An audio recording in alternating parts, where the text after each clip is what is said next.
in Assam. The Chief Minister Himanta Biswa Sarma has now announced that the BJP is going to be fighting from 11 of the 14 seats. The rest of the seats, 3 of them are in fact going to be given to the allies of the BJP in Assam. Joining me on the telecast is my colleague Vijay Sharma on the telecast with me. Vijay, big announcement made by the Assam Chief Minister. So the seat sharing pact has already been announced. 11 of the 14 seats are going to be fought by the BJP.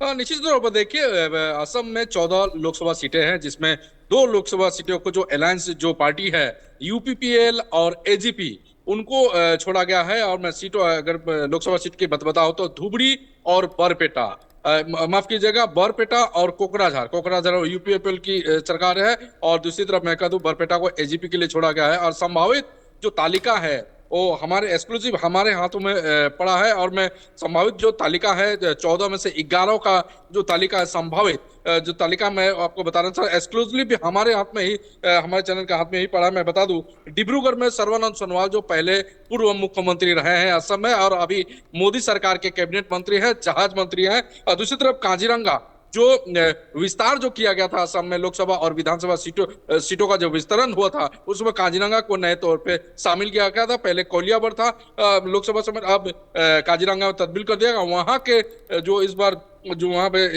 Candidate जो BJP खड़ा करेगी, जहां तक हमें sources से पता चला है, कामाख्या प्रसाद तासा जो राज्यसभा के सांसद है। दूसरी तरफ बता दो जोरहाट में पहले जो तपन गोगोई थे जो छात्र नेता थे, उसके बाद वो विधायक बने, उसके बाद सांसद बने तपन गोगोई। दूसरी तरफ बताऊं तेजपुर में रंजीत दत्ता, पहले सर्बानंद सोनोवाल वो कैबिनेट मंत्री थे, और दूसरी तरफ कृपा नाथ मल्ला जो करीमगंज के सिटिंग एमपी है, सांसद अभी भी है, उनको टिकट दिया जा सकता है। और दूसरी तरफ बताओ सिलचर बराक जो इलाका आता है, जो सिलचर में जो परिमल शुक्लबैद्य जो अभी भी असम सरकार के कैबिनेट मंत्री हैं, जो आबकारी विभाग और जो ट्रांसपोर्ट विभाग के मंत्री हैं, वो उनको इस बार सांसद बनाने के मूड में बनी है बीजेपी सरकार।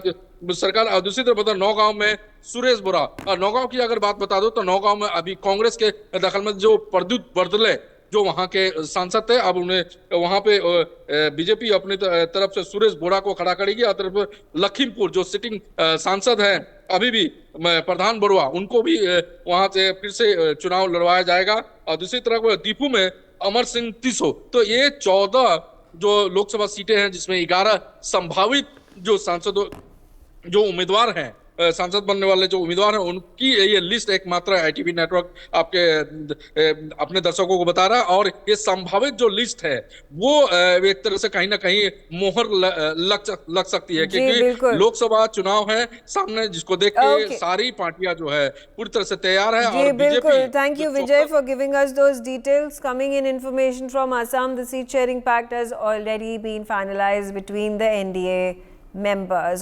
For more such videos, subscribe to the NewsX YouTube channel, hit the bell icon.